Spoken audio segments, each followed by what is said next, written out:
Salut Jessie, Allô, Charline? comment ça va? Ça va super bien. Contente d'être avec toi ce soir. Merci beaucoup, je suis vraiment contente de t'accueillir. Tu nous appelles d'où Jessie? Je suis du Saguenay-Lac-Saint-Jean, plus précisément à Jonquière.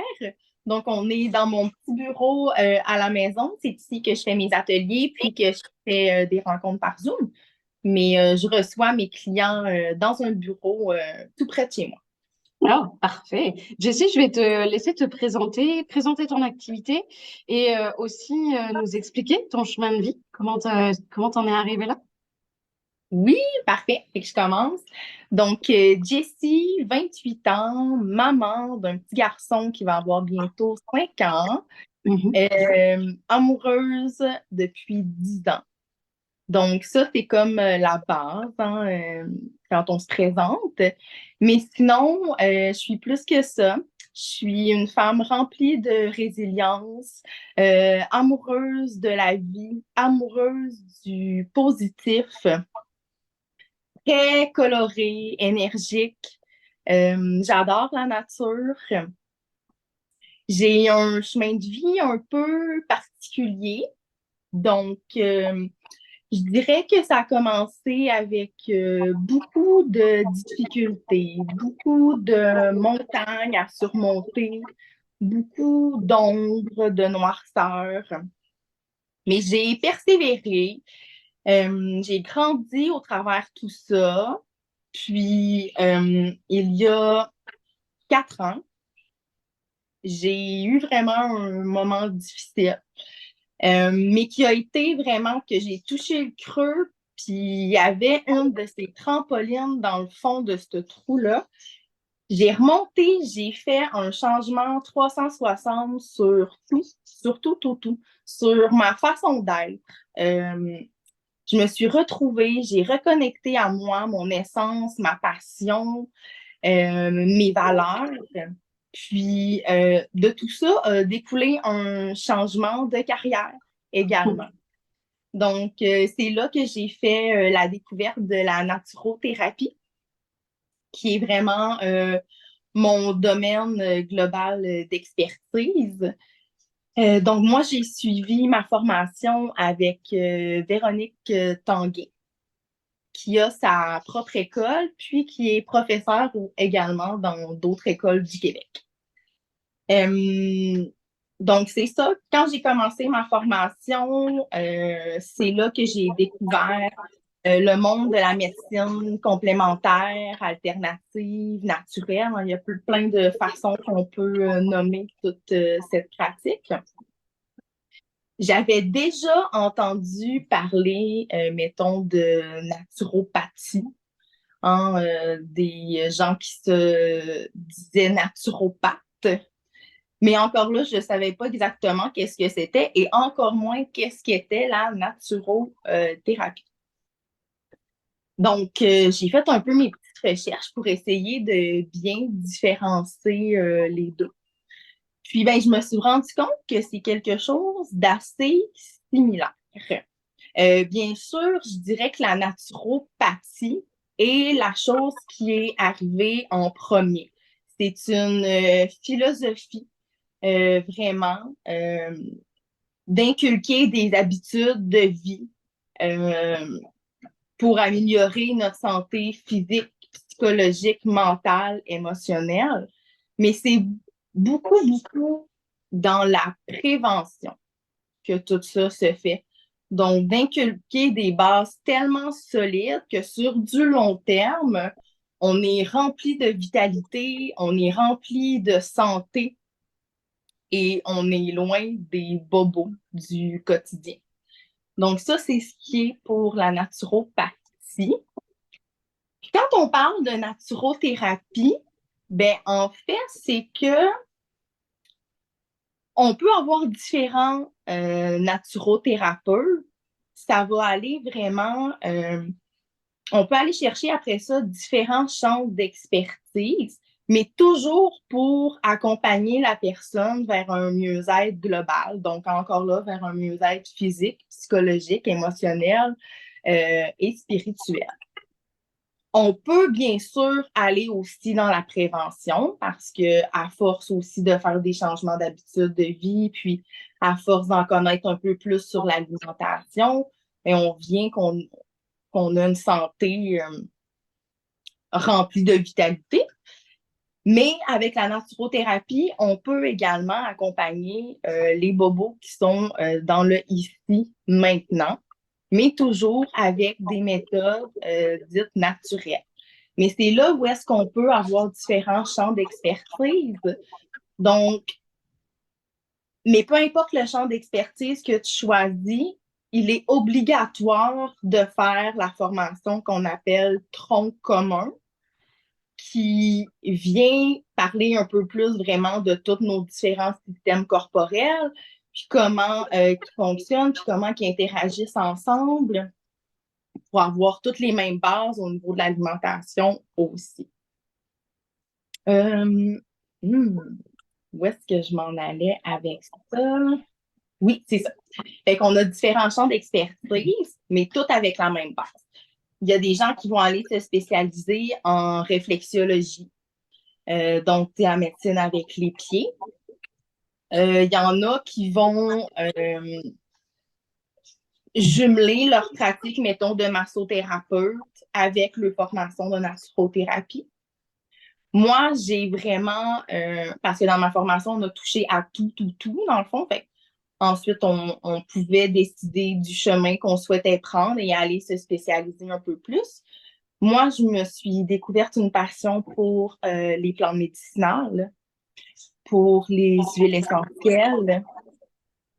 Donc, tout ça, vraiment, maintenant, fait partie de mon quotidien. Donc, moi, je dirais que je suis une naturothérapeute qui accompagne en général avec les plantes médicinales, les huiles essentielles. J'ai également, plus tard, dans ma pratique, bon, tu sais, là, on parle toujours de santé globale. Je trouvais que j'étais bien équipée pour pouvoir accompagner la santé physique. Je trouvais que j'étais quand même bien accompagnée pour accompagner la santé psychologique, parce qu'on en reparlera tantôt, mais il existe vraiment un lien direct entre notre santé physique au niveau des intestins et notre santé psychologique. Fait que je trouvais que j'étais bien équipée pour ça, mais je trouvais qu'il m'en manquait un petit peu pour le côté émotionnel, spirituel, qui me rejoint beaucoup, qui, je trouve, fait partie de moi également. Donc, je suis allée chercher une formation en énergie. Donc, j'ai suivi la formation avec la même école que j'ai fait ma naturothérapie, mais avec une autre professeure qui était spécialisée dans le domaine, ce qui me permet maintenant de faire des séances énergétiques. Donc, avec des séances énergétiques, je peux accompagner directement notre système énergétique. Parce que c'est prouvé. On a un système énergétique comme on a un système respiratoire. Donc, avec l'énergie, je peux aller travailler ça. J'ai décidé aussi d'aller creuser, d'aller trouver des techniques dites psycho-énergétiques, donc de libération émotionnelle qui rejoint un peu l'énergie, qui rejoint les techniques d'acupuncture en même temps, surtout la technique EFT. Vous pourrez aller voir sur Internet si jamais ça vous intéresse. Donc, ça, c'est quelque chose que je fais en consultation. Fait que, c'est ça, on est rendu où, Charline? Ouais, on voit que tu t'as cherché pour justement encadrer toutes les personnes qui viennent chez toi dans leur globalité. Tu es allé chercher des solutions pour leur globalité. Tout à fait. Oui, vraiment. Parce que dans le fond, j'avais pas envie de mettre les gens dans une case. Puis faire comme moi, mais là, moi, tu rentres pas dans ma case, tu rentres pas dans ma boîte, tu rentres pas dans ma pratique. Fait que je vais être obligée de te référer. C'est souvent comme ça, puis c'est quelque chose qui, dans le conventionnel, me convient pas. Donc, je voulais pouvoir faire différemment. Ouais, c'est ta touche personnelle. Jessie, moi, je voulais qu'on aborde un sujet en particulier. Oui, Justement, je trouve que tu es la personne idéale pour ce sujet-là, puisque du coup, tu as la globalité spirituelle, émotionnelle, physique aussi. Je voulais qu'on aborde le sujet du sommeil, oui. parce que le sommeil, ben, ça touche tout le monde, et tout le monde n'a pas un très bon sommeil. Donc, toi, qu'est-ce que tu peux nous dire déjà à propos du sommeil? Ben, effectivement que les troubles du sommeil touchent beaucoup de personnes. C'est juste au Canada, je dirais que c'est environ 25% des gens qui vont faire de l'insomnie occasionnelle. Fait que c'est quand même beaucoup, surtout quand on connaît l'effet d'un manque de sommeil sur nos différents systèmes corporels. Puis ça, dès quelques heures de sommeil manqué. On n'a pas besoin d'avoir fait une semaine d'insomnie pour ressentir les effets néfastes que ça a sur nous.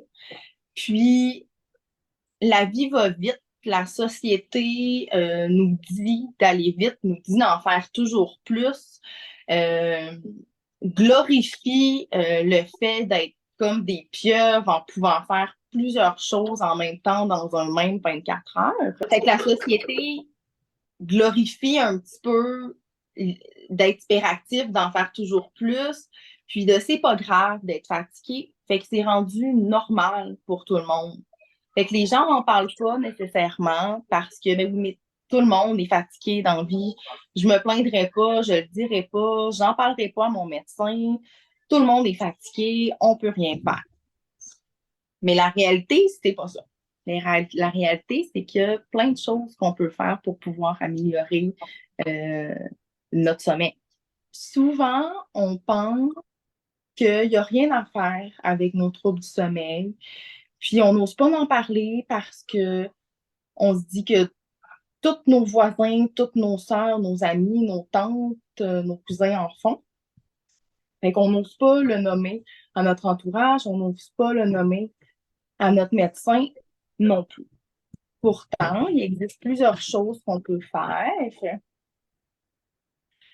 Premièrement, quand j'ai quelqu'un qui vient me voir puis qui me nomme avoir des troubles du sommeil, mais c'est toujours important d'aller valider en premier s'il est allé consulter au conventionnel. Donc, tu sais, s'il est allé voir un médecin pour ça, puis s'il y a un diagnostic.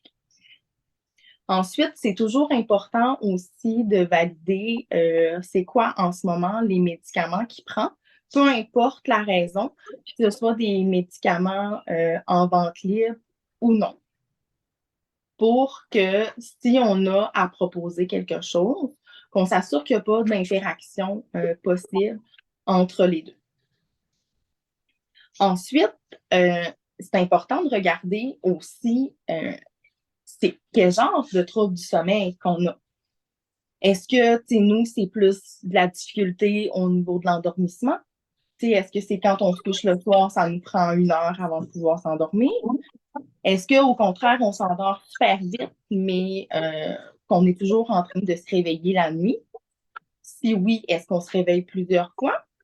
Si on se réveille plusieurs fois, c'est quoi les heures auxquelles on se réveille? Est-ce qu'on a tendance à toujours se réveiller aux mêmes heures? Parce que tantôt, on pourra en parler, mais dépendamment de l'heure qu'on se réveille la nuit, ça peut nous donner une indication euh, sur quel système est problématique au niveau de notre système corporel pour pouvoir aller explorer celui-là en particulier.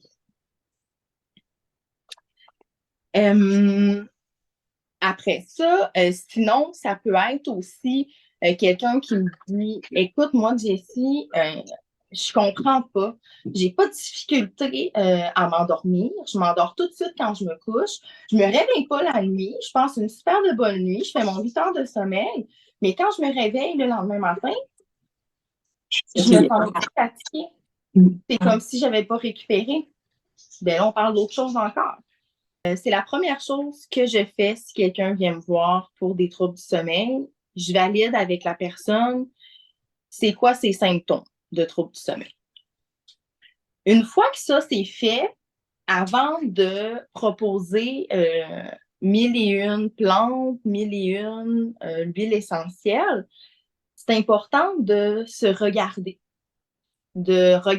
c'est quoi nos habitudes de vie, c'est quoi nos habitudes alimentaires, c'est quoi notre routine du sommeil. Parce que souvent, juste là, on est capable de faire des changements qui font des grandes différences.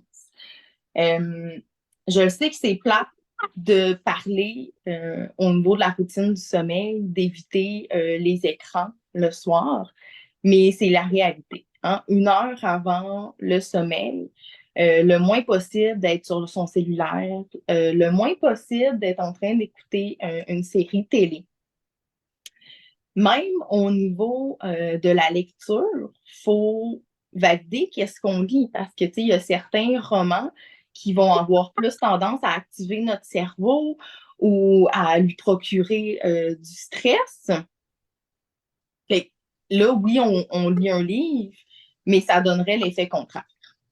Donc, plus y aller dans de la lecture qui est légère.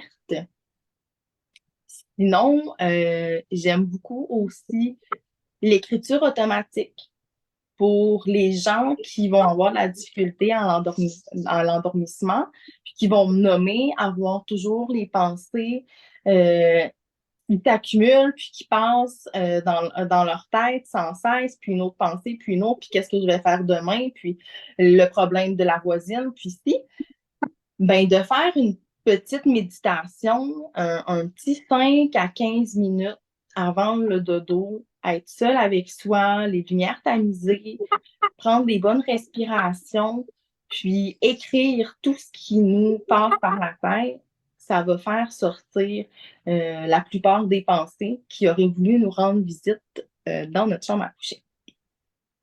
Après ça, au niveau de l'alimentation également, c'est important de regarder parce que quand on, quand on se couche le soir, au niveau de notre sommeil, c'est là où est-ce que notre corps récupère le plus. Parce que peu importe ce qu'on fait dans la journée, notre corps va toujours produire des déchets. Donc, que ce soit de l'acide urique, que ce soit du gaz carbonique, que ce soit de l'acide lactique, dès qu'on fait quelque chose, ça procure des déchets. Puis, c'est important de pouvoir les éliminer. Puis, c'est au niveau de notre sommeil que la plupart de l'élimination se fait. Euh, c'est là où est-ce que la plupart de régénération de nos cellules se fait. Donc, c'est vraiment, vraiment très important. Puis, quand on a une alimentation qui est trop surchargée ou qui est remplie de toxines, ou si on parle des aliments qui sont très inflammatoires, euh, comme les produits laitiers, souvent le sucre en trop grande quantité. Donc, tout ça, c'est des choses qui peuvent ralentir notre système digestif. Puis, ben, la nuit, si notre corps est trop occupé à digérer encore ce qu'on n'a pas été capable de digérer au courant de la journée, mais il n'est pas capable de s'occuper de tout ce qu'il serait censé faire. Donc, de toute la régénération de nos cellules. OK. Après ça, ben, tu sais, si on regarde un petit peu encore là nos habitudes de vie, ben, des fois, on peut trouver que le problème, c'est juste le café qu'on prend après le souper. Parce que on se dit qu'on prend une tasse de café pour nous aider à digérer. Ben, je vous confirme qu'il y a bien d'autres tisanes qu'on pourrait prendre pour réellement nous aider à digérer sans que ça nuise à notre sommeil. Ensuite, souvent, lors de troubles du sommeil, euh, on parle de stress, on parle d'anxiété, et peu importe le niveau, hein, que ce soit parce qu'on a du stress relié au travail, que ce soit parce qu'on a du stress financier, que ce soit parce qu'on est en plein deuil, c'est important de s'occuper de notre stress en tout temps. Parce que ça aussi, comme le manque de sommeil, le stress qu'on ne s'est pas occupé, nuit beaucoup à nos différents systèmes également. Fait que là, encore là, dépendamment de nos problèmes de troubles du sommeil, ben, on va prendre différents chemins.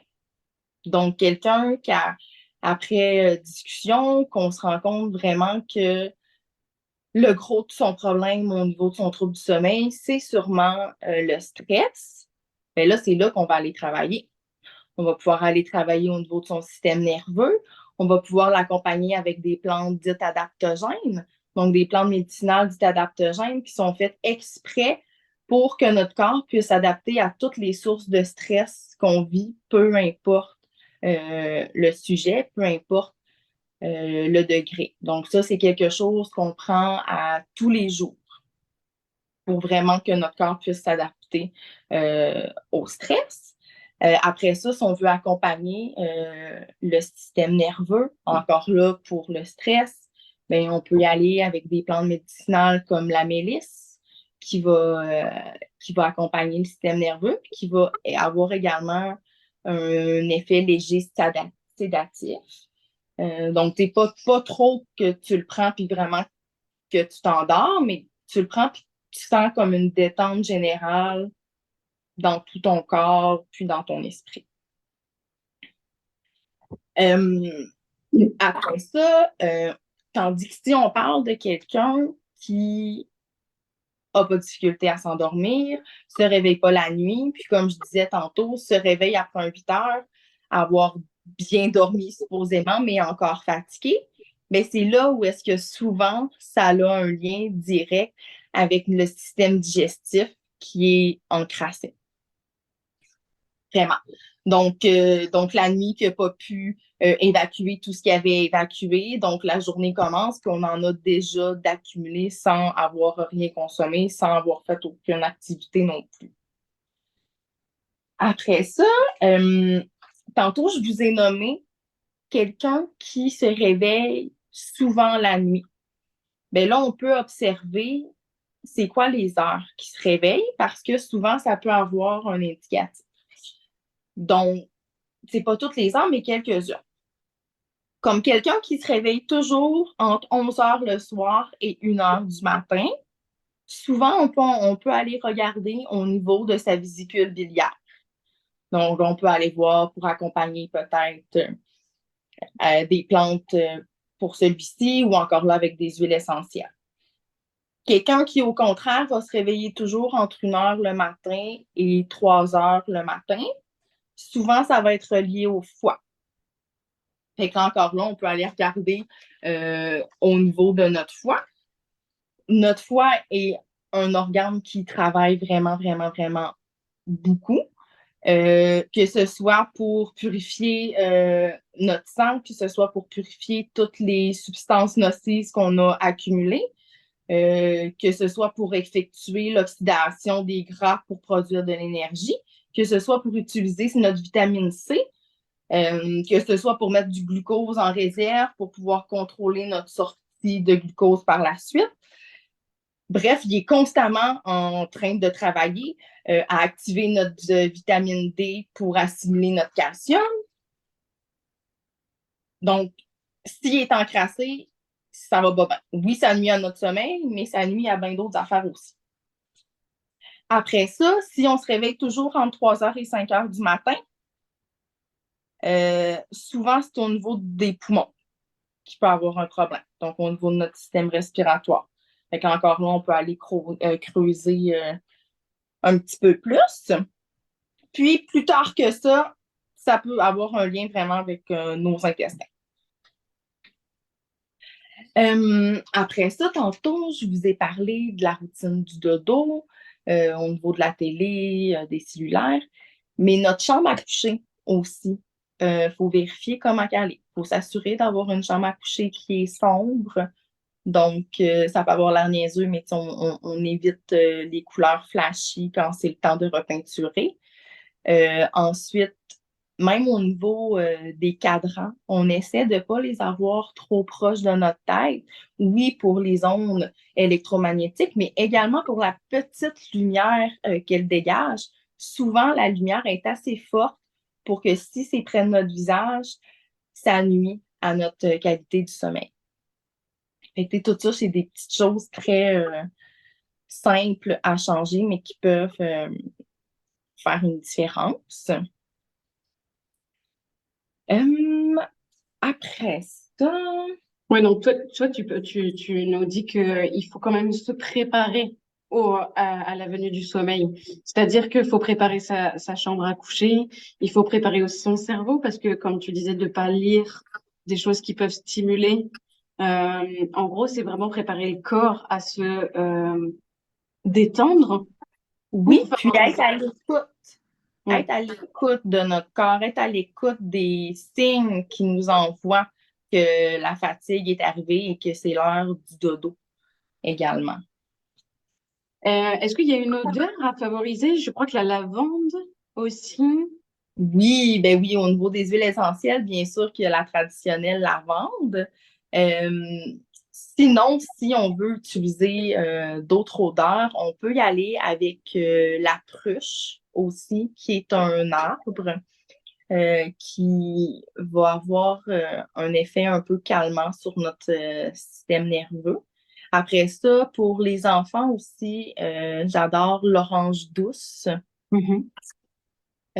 qui est un agrume encore là très apaisant, qui peut accompagner aussi pour les symptômes de dépression. Donc, que ce soit en diffusion dans notre chambre 15 minutes avant le dodo, que ce soit sur quelques gouttes sur un petit mouchoir qu'on installe dans notre tête d'oreiller, ou que ce soit vraiment, si c'est plus au niveau nerveux, au niveau du stress, on peut trouver une huile essentielle qui va accompagner ça aussi, puis venir se frotter un peu au niveau du plexus solaire, là, souvent dilué avec un petit peu d'huile végétale. Ouais, Donc, donc tout ça, tu favorises la détente du corps prêt à s'endormir. tout à fait, Ouais. vraiment. Puis ensuite, ben, si on va avec des plantes médicinales, donc sous forme d'infusion, encore là, environ 1 heure avant le sommeil. Tantôt, je vous ai parlé de mélisse, Mm. mais sinon, on peut y aller avec aussi quelque chose. euh, oui, ça me fait penser à tantôt, je disais de se regarder notre routine, notre quotidien, vérifier aussi la médication qu'on prend. Parce que souvent, la médication synthétisée pour nous aider à dormir nous donne un faux sommeil. Tu sais, oui, ça Mm. nous assomme, on fait dodo, mais ce n'est pas un sommeil régénérateur et récupérateur.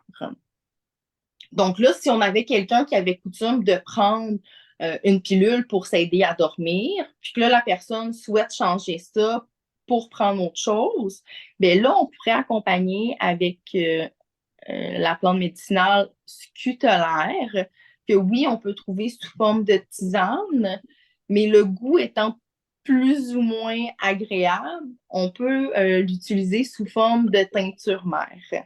Donc ça, de la teinture mère, c'est des plantes fraîches qui ont macéré soit dans du vinaigre de cidre ou soit dans de l'alcool pur pendant un certain temps, puis qui a été filtré après ça. Donc là, on y va en compte-gouttes, puis on prend ça directement comme ça ou dans le fond d'un verre d'eau, parce que la scutellaire peut accompagner aussi, oui, au niveau du sommeil, oui, au niveau du stress, mais en épisode de sevrage également.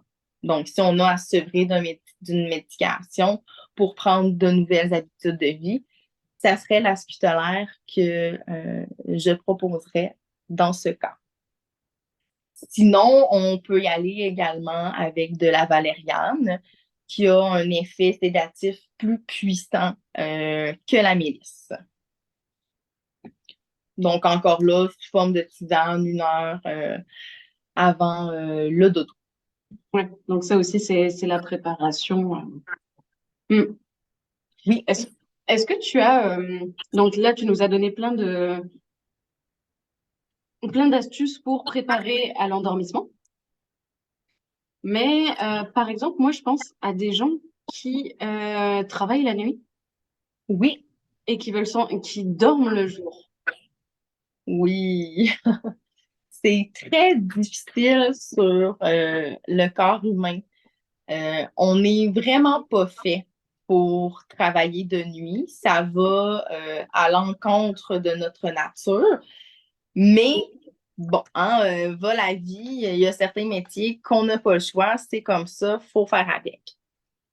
Donc là, encore dans les astuces vraiment de base sur la façon qu'on se prépare, ben souvent prendre la peine de s'acheter ce qu'on appelle un loup, un petit bandeau pour mettre sur les yeux, va vraiment aider. Après ça, prendre la peine également d'acheter au niveau pour les rideaux de chambre, d'avoir vraiment des choses qui sont très Opaque. opaques. Mm. Parce que souvent, c'est là où est-ce qu'on va sécréter la mélatonine, c'est quand il commence à faire noir, puis c'est quand nous, on commence à être dans la noirceur un petit peu. Donc, il faut essayer de se créer cette ambiance-là, même si dehors, euh, il fait jour. Après ça, c'est prendre la peine de se mettre des bouchons dans les oreilles pour éviter tous les bruits qui sont beaucoup plus présents en journée que la nuit. Puis là, ben, je dirais que au niveau de nos habitudes de vie, comme notre alimentation, ben, elle serait vraiment, vraiment très, très importante. Euh, Parce que là, c'est on ne dort pas autant le jour qu'on dormirait la nuit.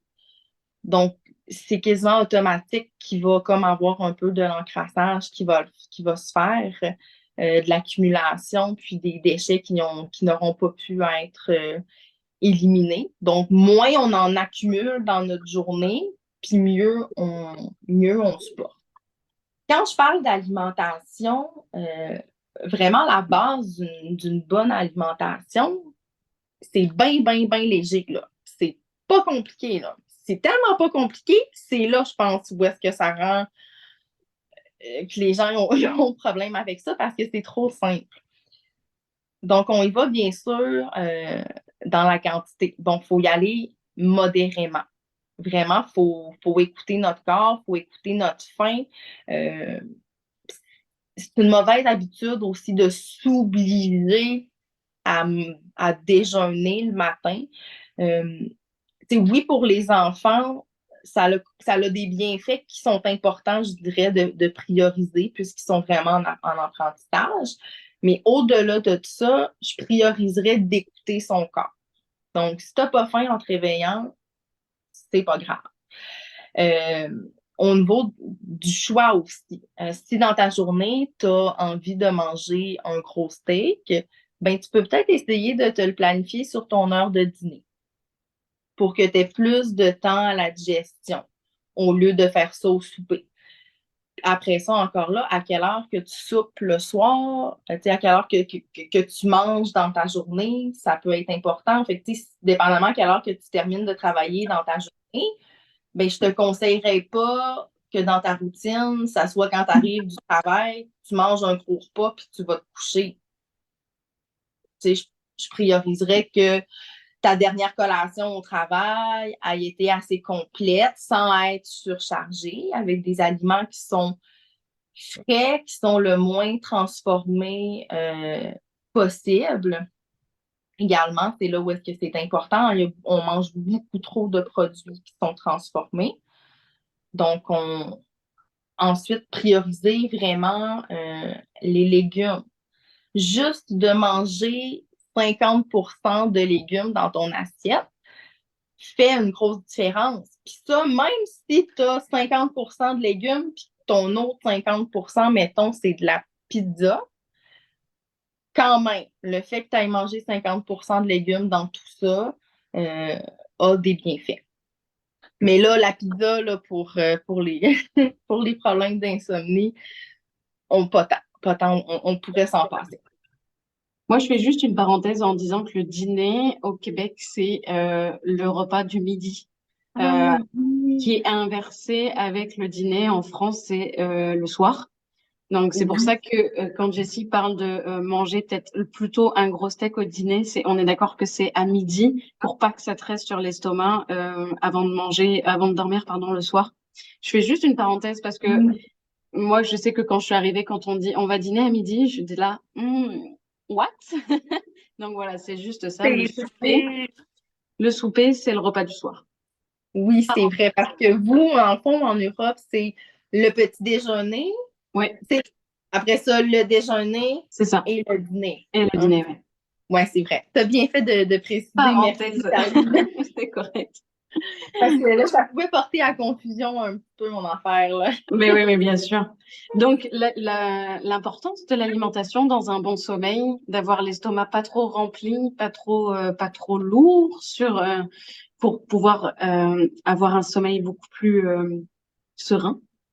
Oui, tout à fait, vraiment. Euh, hum, hum, hum, hum, hum, hum, hum. Euh, Moi, j'ai une question. Oui. Si une personne est obligée vraiment de travailler intensément pendant une courte période, mais là, c'est le rush, elle a très peu d'heures de sommeil, elle sait que c'est comme ça. Qu'est-ce que tu favoriserais, toi, parce que cette période, elle est obligée de la traverser. Mhm. Euh, il y a très peu d'heures de sommeil, mais qu'est-ce que tu lui conseillerais pour passer cette période le mieux possible? Ben, Le, euh, quand on parle de repos, tu sais, oui, le sommeil, c'est le principal. C'est là où est-ce que on fait la plus gros de la régénération. C'est là qu'on fait le plus gros de l'élimination des déchets. Mais on peut prendre d'autres types de repos également dans notre journée. Donc, juste de prendre un 5 minutes, mettons, après notre heure de dîner au travail pour aller à l'extérieur, pour fermer les yeux, se concentrer sur notre respiration. Ou si nous, on est plus type musical, d'aller dans la salle de repos qu'on a au travail, ou si on n'en a pas, se trouver un coin calme dans le coin d'un mur où il y a peu de monde qui passe, les écouteurs dans les oreilles, les yeux fermés, on se concentre sur la musique de méditation ou sur les fréquences Hertz, pardonnez mon anglais, mais Hertz. Euh, tout, tout ça, ou faire si on adore le yoga, mais prendre un petit 10-15 minutes pour faire une ou deux positions de yoga, tout ça sont également des activités de repos qui ne sont pas à négliger pour quelqu'un qui doit donner un gros coup en ce moment et qui manque d'heures de sommeil. Euh, Puis encore, je reviens, mais l'alimentation. L'alimentation, puis ça, c'est surtout, c'est la base. Puis quand j'ai commencé en naturothérapie, c'est la chose que j'aimais le moins, en fait. C'est la chose que j'ai eu le plus de difficulté à changer dans mon quotidien, c'est mon alimentation. Donc, c'est important d'y aller graduellement. Il existe plusieurs options, il existe plusieurs variétés d'aliments. On n'est pas obligé de toujours manger les mêmes. Puis quand je parle de variété aussi, ça ne veut pas dire d'aller dans l'exportation, hein, parce que quand on parle de variété, souvent on veut trouver des aliments qu'on ne connaît même pas le nom ou qu'on n'a jamais entendu parler. Mais on peut se ramener aux aliments de notre terroir qui sont poussés ici et qu'on oublie de manger. Euh, Ensuite, ben, tu sais, dans la façon des apprêter aussi, changer nos recettes. T'sais, donc, même si on mange le même légume, parce que le bon, c'est ce légume-là qui est de saison en ce moment dans notre région, ben, on essaie de varier la façon qu'on le cuisine. Je connaissais pas ça avant. J'ai appris ça lors de ma formation. Vous pourrez aller voir sur Internet, les sagesses de Yolande Buise, donc Buise.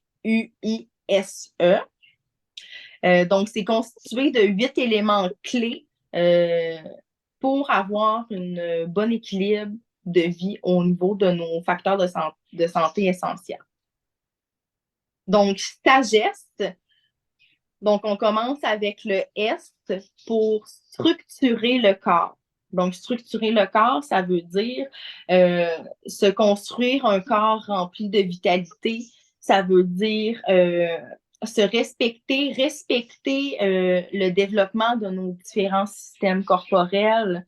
Ça veut dire cultiver constamment nos pensées positives parce que nos pensées positives gèrent également nos cellules. Hein? Parce que nos cellules, eux autres, là, ils écoutent vraiment, là, puis ils ne mettent pas en doute absolument rien de ce qu'on dit. Donc, si on dit que je vais être malade demain, mais nos cellules, ils ne mettent pas ça en doute, eux autres, qui, ben, ils vont être malades demain. C'est magique comme ça. Ensuite, on a le A pour alimenter le corps. Donc, répondre à nos besoins par la nutrition, consommer des aliments riches dans le respect de la vie, de notre terroir, qui sont le moins transformés possible. Euh, éviter le plus possible également les aliments inflammatoires, comme j'ai discuté tantôt, surtout les produits laitiers. Juste éliminer les produits laitiers, ça a vraiment beaucoup d'impact positif sur notre vie dans différents aspects, pas juste au niveau du sommeil. Ensuite, G pour gérer la récupération du corps. Donc, pour que notre corps utilise le moins d'énergie dans ses dépenses, pour que notre corps apprenne à se détendre, à favoriser notre repos, pour favoriser notre élimination, comme on en parlait tantôt. Ensuite, le E pour exercer notre corps. Donc, c'est écouter les mouvements de notre corps, pratiquer la cohérence cardiaque, choisir des activités physiques qui sont adaptées à nos besoins. Hein, parce que quand on parle que l'activité physique, c'est super important, souvent, tout de suite, on pense à des triathlons, on pense à les gros poids dans les salles de gym. Il y a différentes choses qu'on peut faire pour faire de l'activité physique. C'est sûr que le plus gros bienfait de l'activité physique se fait quand notre rythme cardiaque atteint quand même un certain niveau. En général, on mesure qu'on ne serait pas capable de continuer une conversation pendant un long moment pendant qu'on fait notre activité. Donc, ça, c'est l'idéal, mais on peut prendre le temps de se rendre là. Si hier, tu n'en faisais pas du tout d'activité physique, puis que là, tu décides que tu veux faire des changements dans ta vie, puis euh, inclure l'activité physique, ben, on n'est pas obligé de tout de suite commencer avec un rythme cardiaque élevé. Là. Hein, on peut commencer par juste aller à la boîte aux lettres à pied au lieu d'y aller en voiture. Puis, dans 2 semaines, on regardera si on est capable de faire plus. Hein. Ensuite, S, le premier S pour sécuriser l'environnement, donc protéger nos différentes enveloppes de notre corps. Dans ça aussi, je parle aussi de protéger notre enveloppe énergétique également. Ensuite, le deuxième S pour s'épanouir dans nos relations. Développer notre estime de soi personnelle, communiquer avec les autres, pratiquer la simplicité volontaire aussi. Ensuite, le E pour entretenir notre créativité, que ce soit pour donner un sens à notre vie, que ce soit pour dynamiser notre conscience, nos connaissances, nos compétences, encore là, développer notre confiance en soi. Puis ensuite, le dernier S pour synchroniser et optimiser les sagesses. Donc, améliorer la réponse à nos besoins, se mettre en plein potentiel, puis atteindre une qualité de vie optimale. Donc, c'était les sagesses de Yolande Blues. Intéressant. Donc là, si on récapitule un peu, si on fait un résumé de tout ce que tu as dit, toutes tes astuces pour avoir un bon sommeil, on a dit de préparer le corps, mais aussi de préparer l'espace. Oui, tout à fait. Mm. Donc, s'écouter, écouter les signes de ouais, de commencement de sommeil, on va dire, d'endormissement. Oui. Donc, préparer le corps, préparer l'environnement, avoir un bel environnement qui soit prêt à ce qu'on se dépose et qu'on s'endorme. Oui. Et au niveau du corps, manger plutôt léger, éviter les écrans et la lecture, oui, mais pas qu'il fasse comme, pas qu'il stimule trop le cerveau non plus. Tout à fait. Ok. Est-ce que c'était à peu près ce que tu avais dit? Mhm. Ouais. Oui. Après, tu as donné des belles astuces de huile essentielle ou de plantes médicinales pour favoriser ce genre de choses-là. Donc ça, c'est parfait. Je pense que ça a été quand même complet, tout ce que tu nous as dit sur le sommeil. Est-ce que tu as quelque chose, est-ce que tu veux rajouter quelque chose ou... Euh,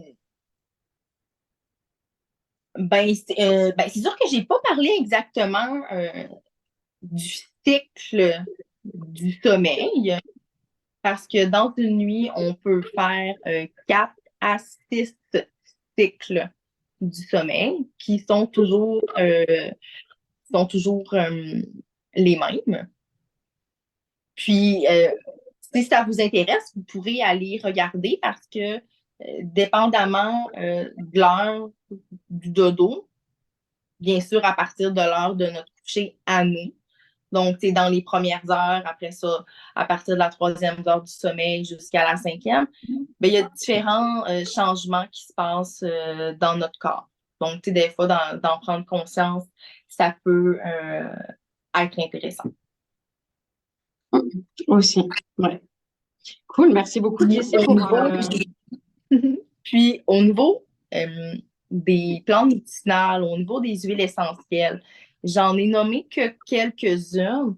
Il en existe plusieurs. Puis moi, ce que j'aime, c'est de ne pas être obligé.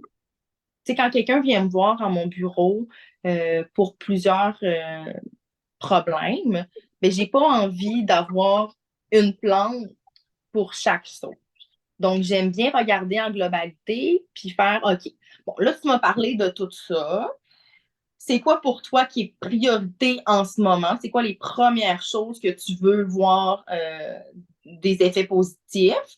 OK, tu m'en nommes quelques-unes. OK, trois, quatre. Puis là, à partir de là, ben là, je vais essayer d'aller trouver une plante ou une huile qui va répondre à plusieurs de tes besoins en même temps. Ouais, donc tu t'adaptes vraiment à la personne. Oui, parce que tu sais, pour une huile essentielle, on peut avoir 15 à 20 propriétés médicinales différentes. Même chose pour les plantes médicinales. Ouais, bien sûr. Mm. Et bien être accompagné pour ce genre de choses-là, c'est important. Tout Pour à tout ce qui fait. est plantes médicinales et huiles essentielles aussi, voir un spécialiste, c'est quand même mieux. Merci beaucoup, Jessie. C'est cool tout ce que tu as pu nous dire sur le sommeil. Est-ce que toi, en tant que pardon, Naturothérapeute. ouais, voilà. Est-ce que toi, en tant que naturothérapeute, est-ce que tu as une astuce ou un conseil que tu peux nous donner à mettre en place tout de suite après la vidéo, mais pas forcément sur le sommeil, surtout sur la santé globale?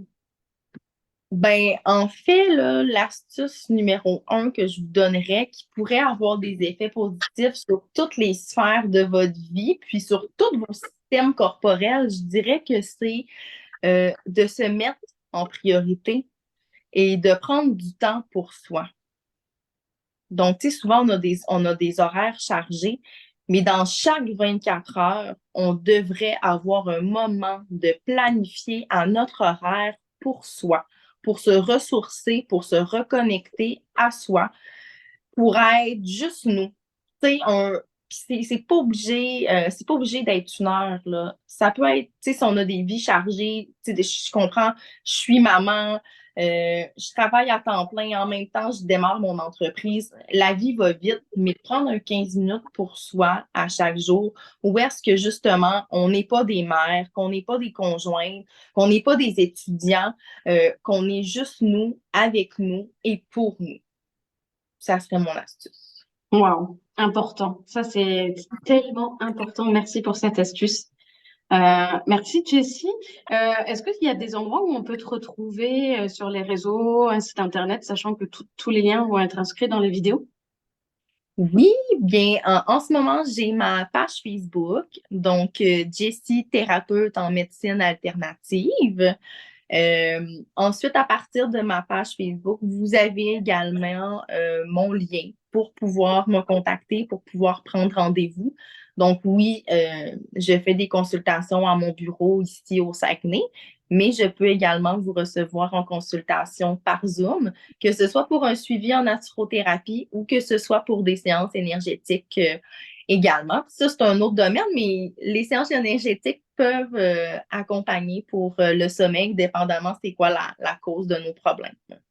Bien sûr, mais ça, faut aller te rencontrer pour savoir tout ça. Tout à fait. Merci beaucoup, Jessie, c'est très gentil. Merci pour ton temps et pour cette belle vidéo. Ben, merci à toi, Charline. Vraiment, je suis remplie de gratitude de ta proposition.